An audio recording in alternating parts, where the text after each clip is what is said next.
Coming to you all the way from the city of Miami in the Sunshine State of Florida, bringing you the latest in the LGBTQ plus community. This is the FayWhat Show with your host, FayWhat. Buenas noches, mi gente, and welcome back to the FayWhat Show. FayWhat! So you guys know that our show's mission is to entertain, educate, and unite our community with real-life topics in a safe, positive, and fun environment. Because together we win, and divided we fall. You know it. So our table topics are human topics. They're conversations that need to be had, and we aren't afraid to have them. No more being in a closet with our thoughts and what's important to us in the LGBTQ community, right? Right.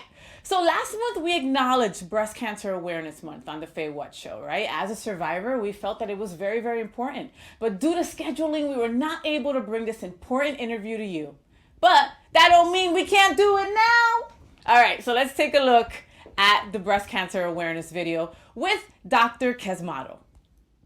So guys, October is Breast Cancer Awareness Month, and here at the FayWhat Show, we couldn't let that pass without educating our viewers on breast cancer and the importance of early detection.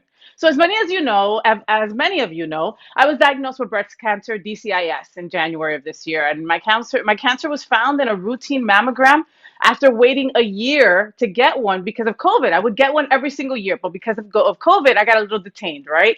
And, for many years, I dreaded getting a mammogram because I knew it was important, but I always dreaded getting one. No one enjoys getting a mammogram. I've never heard one of my girlfriends say, can't wait to get that mammogram. It's on Tuesday. No, but I know that I'm lucky, and I know that many are not. But many are lucky. And I want to focus on that aspect today. So let's get started with our special guest. So our first guest is Dr. Susan Casmaro. As Associate Professor of Clinical Surgery in the Division of Surgical Oncology, Department of Surgery at the University of Miami Miller School of Medicine, which is where I got all of my treatment, Dr. K received her medical degree from the University of Pennsylvania, Perelman School of Medicine, and completed a residency in general surgery at the Hospital of the University of Pennsylvania and a fellowship in surgical oncology at MD Anderson Cancer Center. So she knows her stuff, right? So Dr. Kesmodel specializes in the treatment of benign and malignant breast diseases and high-risk cutaneous malignancies. Her main research interest is in management of the axilla in both early stage and advanced breast cancer. So Dr. K is she's a director of breast surgical oncology and co-leader of the breast site disease group for the Sylvester Comprehensive Cancer Center. She's responsible for organizing the clinical trials portfolio for the Sylvester Comprehensive Cancer Center, and she also serves as the chair for the Commission on Cancer at the Sylvester Comprehensive Cancer Center. I don't know how she has time to talk with us. I really don't. Dr. K has written numerous articles on breast cancer management and outcomes, and she is with us tonight, and we are so blessed to have her with us. Let's welcome our special guest, Dr. Susan Casmaro. Hi. Good evening, Dr. K. Good evening. Thanks so much for having me. Thank you so much for being here. Thank you. So it's, Breast Cancer Awareness Month, and as you heard, I'm a survivor, and I could not let this month go by without educating and informing our viewers. Why are mammograms so important, Dr. K? Mammograms are one of the primary tools that we have for detecting breast cancer, and they have been shown to improve survival or decrease mortality in breast cancer. So I do recommend that everyone gets a screening mammogram starting at the age of 40, and then also for some higher risk patients, we recommend starting screening earlier, but baseline screening for most patients should start at the age of 40. They're very good for finding breast cancer. So Dr. K, I had gotten results year after year that included dense tissue or inconclusive mammograms, and I was never sent to get another one. Is that normal? So we're understanding more that patients with dense breast tissue are at a higher risk for getting breast cancer. And it's also harder to screen patients with dense breast tissue. When we look at a mammogram, if you have dense breast tissue, cancers may hide in there. So frequently now in women with dense breast tissue, we do recommend additional imaging modalities. One that is frequently used is ultrasound. However, sometimes we add breast MRI for higher risk patients, or something called contrast enhanced mammography for higher risk patients. So we are starting to use additional screening modalities in women with dense breast tissue. So I was sent to get an ultrasound, like you mentioned. Can someone ask that as their primary mammogram, or is that something that would have to be, it would be like an additional cost or an additional ask?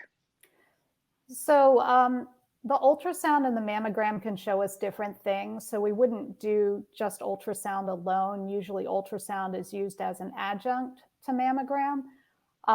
So typically you would start with a mammogram, and then if you had dense breast tissue or there were other findings on the mammogram that needed additional evaluation, we would move on to a second modality, imaging modality. So for example, calcifications, which is what we see when we see ductal carcinoma in situ, are visualized on mammogram, whereas an ultrasound might see a mass or a cyst that you might miss on a mammogram, particularly in someone who has dense breast tissue. Okay, and that was me. So that totally made sense. Now, I had no family history, Dr. K, of cancer in my family. This may sound like a weird question, but did I do something to get breast cancer? Like when I was first diagnosed, everyone wanted to be a doctor, bless their heart, right? Yeah. Everybody becomes a researcher. And one friend had said, stop eating sugar.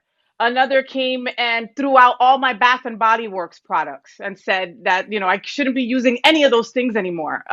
Is there any validity to that? Did I do something to make this happen? Well, that's something that all my patients ask me when they come. Oh, okay. So I'm not crazy. Great. All right. No, what did I do? Was there something I did?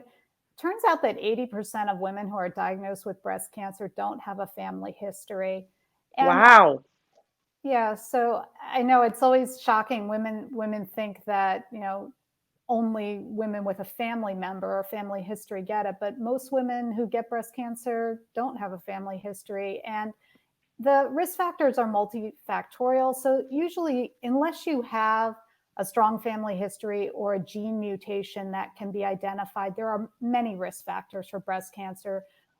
It includes having children later in life, things that reduce it are having children earlier, breastfeeding, weight control when you get older is very important, exercise, being a non-smoker or not smoking. I always say live a healthy lifestyle, everything in moderation. It's not as though you have to cut out all sugar or cut out alcohol, but, make wise decisions, eat a healthy diet, exercise, don't, drink every night, things like that.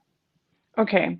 So let's get a little bit into the LGBTQ community, which is the community that I represent here on the FayWhat show. There are many women in our community that won't get a mammogram because of how they've been treated by medical professionals in the past.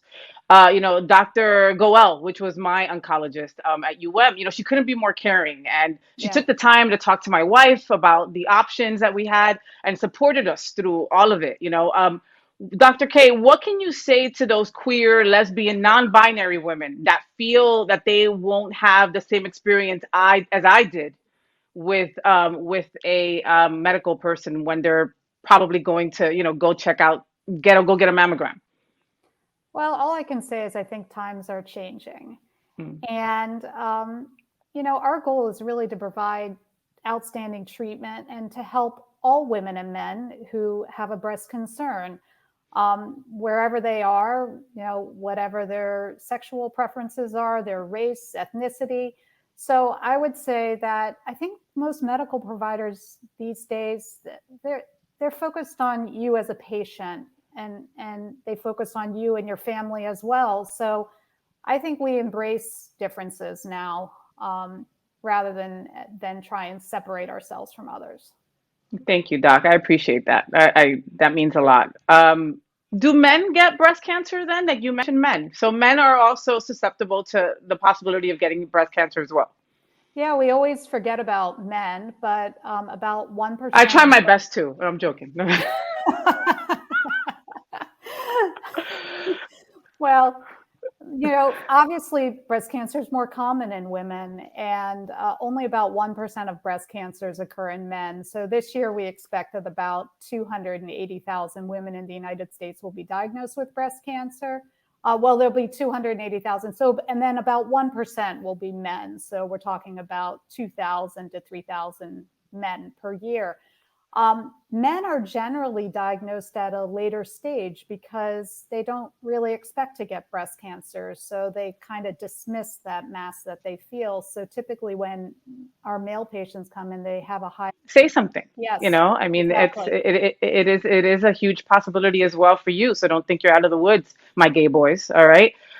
So Dr. K, you're part of clinical trials at UM. Yeah. Do you think that we'll ever find a cure for breast cancer? I'm hopeful. I'm hopeful that we'll find prevention.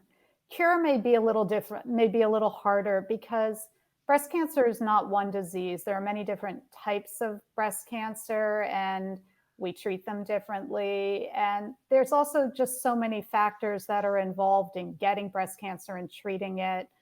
So I'm not sure we'll ever eradicate cancer. I'm very hopeful that we can eradicate cancer, but I think we need to focus on prevention methods and early detection because as you said, early detection is really key. That allows us to give women and men more options for treatment. So that's why I am a proponent of screening mammograms and starting at the age of 40.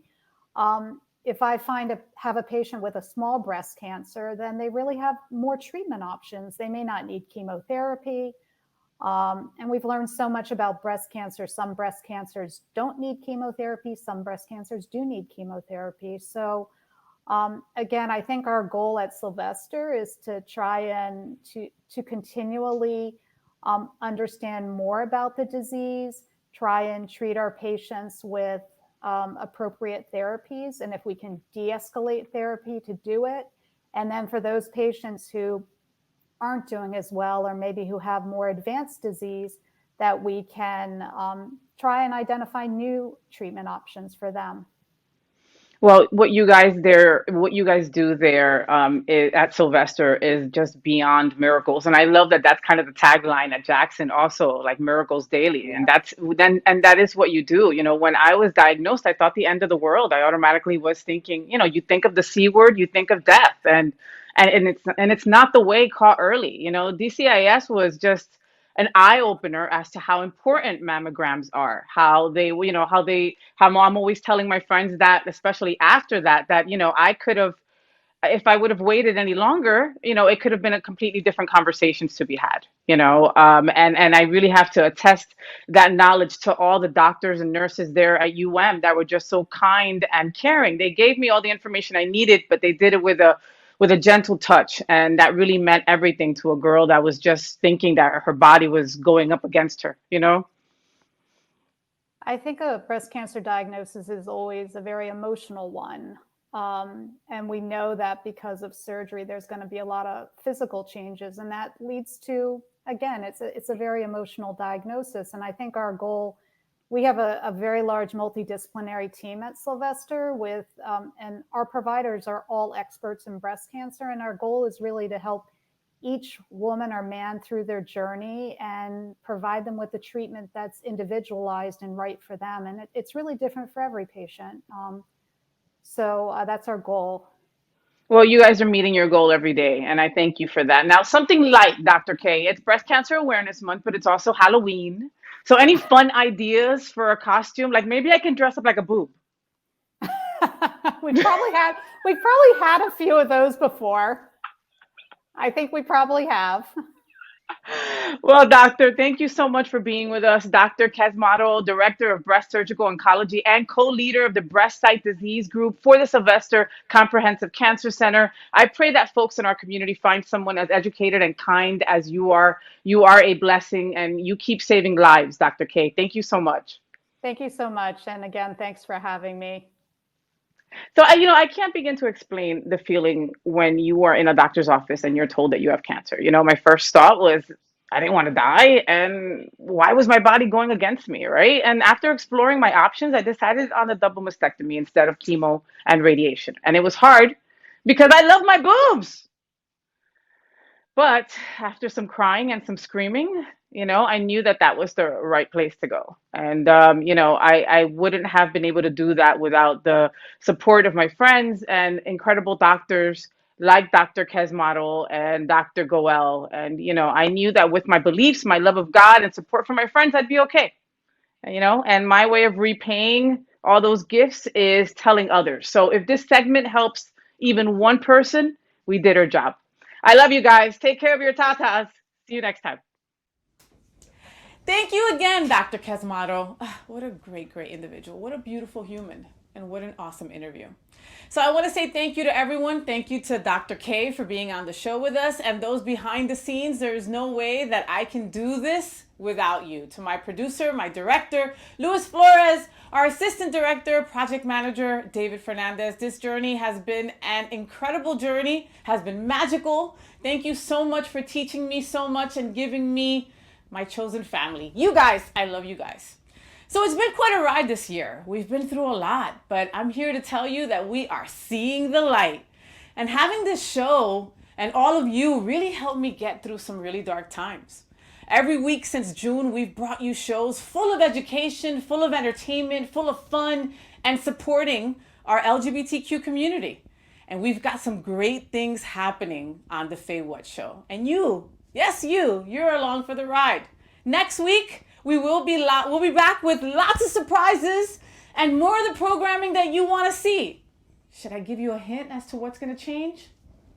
Nope, I'm just going to keep you guessing. Ha ha ha ha. So don't forget to share, subscribe, and like us on YouTube, Facebook, and IG. Yo soy FayWhat. Thank you for allowing me to be me each and every week. I'm sending you love, peace, and happiness to all. Los quiero. Stay gay, and we will see you November 9th.